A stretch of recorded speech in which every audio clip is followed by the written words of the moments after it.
how would you describe the Arab Spring and what happened in Egypt from your stand of view? Well, that's a great question. In Egypt in 2011, uh, we had a president at that time who has been the president for 30 years. Well, to understand the context of this, you'd have to go a little before that, when the Ottoman Empire was a thing.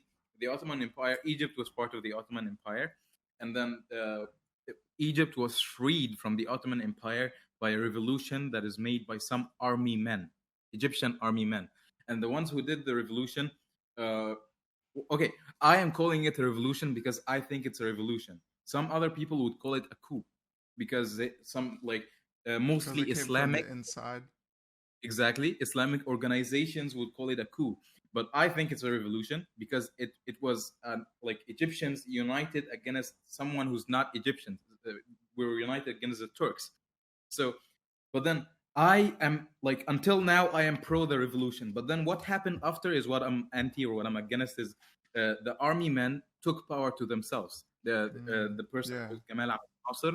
He took power to himself, and then after that it was another army man called Muhammad Anwar al-Sadat, another army man. That was the time you probably recognize his name from Camp David if you know what that is, like that peace treaty with Israel. Oh, right, right. He Hmm. yeah, he was actually assassinated 1 year after that Wow. by the Islamic organizations. Hmm. And when he was assassinated or killed, I'm sorry if the word is wrong, Muhammad Hosni Mubarak took power. And Mubarak took power, it was 1970, and he took 1980s, and he took power until 2011. And then I'm not saying he didn't do good things. He did do good things, but anyone who stays in power for like 30 years becomes corrupt. Time Yeah, yeah. corrupts. It's just too long. Exactly, exactly. And he was the president for this long. And then the thing that ignited the fire was the fact that he wanted to give the power to his son after him. He was getting Mm. his son ready. And everyone in Egypt knew about this. So that's why the revolution actually fired up in Egypt. That was like the spark that ignited the fire, I would say, in 2011. But many other reasons were police brutality. That was a big problem before, were people being poor, the gap between the rich and the poor, the corruption of the government, the Egyptian pound being very little compared to the dollar. So all of those problems were causing the Egyptian people to be angry. So in 2011, the spark, like I said, ignited the entire revolution. But actually, if you think about it, the spark actually didn't come from Egypt. The spark came from Tunisia Yeah, when yeah, that's there was right. a person, the Arab Spring started there. There was a person who got slapped by a police officer, and he got very sad about that, and he burned himself in front of the Oh, police shit. station. He put himself on fire, and that was what made the people in Tunisia angry. And then they overthrew their king in I think 3 weeks or 4 weeks. It was bloody, it was horrible, but they did overthrow the king. And then the Egyptians were like, yeah, yeah, so yeah, It's possible, it's you know. possible, yeah. Yeah. So they started getting into the streets, and it was also bloody, but like we overthrew the Egyptian president. You don't call someone who's in power for Yeah. 30 years a president, do you? We overthrew the president, Mubarak. yeah, Mubarak, Muhammad Hosni Mubarak.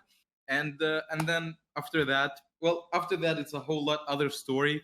But quick, like long story short, Islamic people were voted to power, but then they stayed in power for 1 year, and then another army person made another revolution on the Islamics, and they overthrew. And now we have someone called Abdel Fattah al-Sisi. He was the minister of defense. He came from the army. He's been president for 7 years now, and he's planning, like he extended his power to 2034 in the constitution. So yeah, he's staying for a bit. Not that far from fully, you know. Yeah, They're fine. yeah. So they're staying for a bit. They're going this race, you know. They want to be there. You know. Yeah. But wait. There's one thing I want to point out, which that was I kind of got this picture now. Like, all right, Yeah. I get some stuff, but I have an American bias, and that Yeah. is that I'm already used to a system where our president changes every 4 years Yeah. or 8 years Yeah. sometimes. Yeah. But actually, I don't necessarily always think that that's good. That's Mm-hmm. that's Yeah, that's the recent like feeling that I've been getting is like this constant change. It allows for a lot of shifts, you know, a lot of in Yeah. like consistency of a country. Like if you constantly changing, your message is changing and the rest of the world has to react to that constantly. Like, oh, for before they were going in this positive direction, now completely negative, and then what's gonna happen again, you know? So it's yeah, like this unpredictability, it's good in some ways, like especially to your enemies, but also to like your allies. It's yeah, confusing, you know? yeah. So, you know, having one kind of strong man, yeah, Mhm. also has negative points, but also has positives, right? This kind of consistency is like, you know, kind of what your leaders are going to do every time, even though Yeah, they're facing pressure, like from the outside, like, oh, you guys stop doing that, stop fighting for Ukraine, you know, Russia, please. And yeah. Russia's just like, what are you going to do about it, you Well, know? I actually, you have a great point, but I disagree with you because if you think about it for a second, there's something called the keys to keep the power, the keys that the dictator or the leader has to keep his power. And then when a leader stays in a place for a long time, the keys to his power decrease. And when the keys to his power decrease, the keys are basically the people that he has to give money to in order to keep his power. You understand? Hmm. So in order for him to stay in power, he's gonna have to satisfy those people, and satisfying those people takes a toll on the normal person. That is Yeah. why the gap between the rich and the poor increased so much when the president spends so long in power, because he has to satisfy the people who have the power to overthrow him, because No. in his mind the normal people don't have the power to overthrow him. Right. So he starts focusing more on helping the people around him to keep his power. Yo, that's a And good But point. that is that is a good point. But it at some length it works. But at the same time, you even said it. He yeah, thinks that his people would not have the power to overthrow him, yeah, and in most cases, that person is right. You know, that leader. yeah, correct, correct, So yeah, so correct, he's in some ways he is abusing his power, but at the same time he knows the, we could say, the strength of his power. mhm, yeah, and yeah, and in knowing that strength, it also gives him some kind of confidence to be the leader, right? yeah, Because we can see all the most like strongman leaders are like very mhm, confident. Vladimir Putin, like yeah, Mubarak, Xi probably Jinping. he was too.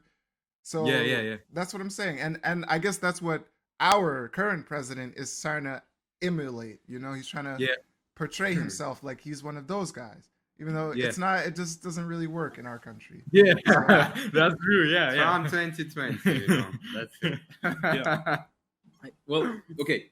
I really do get what you're talking about, but in it just in I would say in my opinion, or maybe I would try to say from like a lot of experiences, like for example, the Saudi family in Saudi Arabia, the Egyptian president who spent 30 years in power, many other presidents who spent so long in power.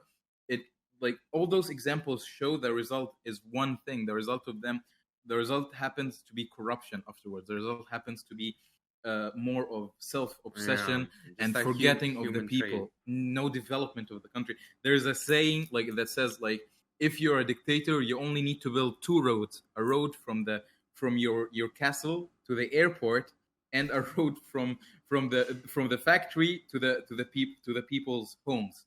Nothing oh, else, because yeah, that's but a good one. if there's a democracy, you have to build roads to increase people's productivity, to increase the income, to help them, Right. to give them. Other, if not, they're gonna overthrow you, because you need to look at human nature. Humans are selfish by nature. They were born like this, and a person in power never cares about the collective good. He just cares about keeping his own power. And even if he cares about the collective good, he's not gonna keep his power, because Yeah. if he's a dictator, I'm saying if he's a dictator, he's not going to keep his power, because the army or what's going to happen is a revolution protected by the army, which is basically higher class people letting lower class people overthrow the king or the dictator or whoever is in power. Do you understand what I'm saying? Yeah, This is what happens when the person in power doesn't satisfy the ones that are around him. You get what I'm right, saying? right. Yeah. So that's what I'm saying. That this global politics, that's why it's like a constant game. Because the countries Yeah, around that guy also know, like, oh, he's facing this pressure. Look, exactly. his people are revolting, so we're gonna increase it. We're gonna start hacking them and start releasing documents and things like that. So these are the games that they're all playing. So that's what I'm Yeah, saying. I don't necessarily think that one way is better than another. You know, whether you have a president who's there for 30 years or for 4, you know, we have a lot of corruption in American politics as well. And I yeah, think the same exact thing that you described, this law, we could call it, of like uh, power imbalance. You know, yeah, when you have a lot of power and you use it against the people, you have the support of like the high class, as you said. And when yeah. it's the other way, when you please the people, the high class would create some stupid scandals, you know, or something, and Yes. force you to get, you know, Revolution in trouble. protected by the army. They call it revolution protected by the army. Right, Uh, right. So It's insane.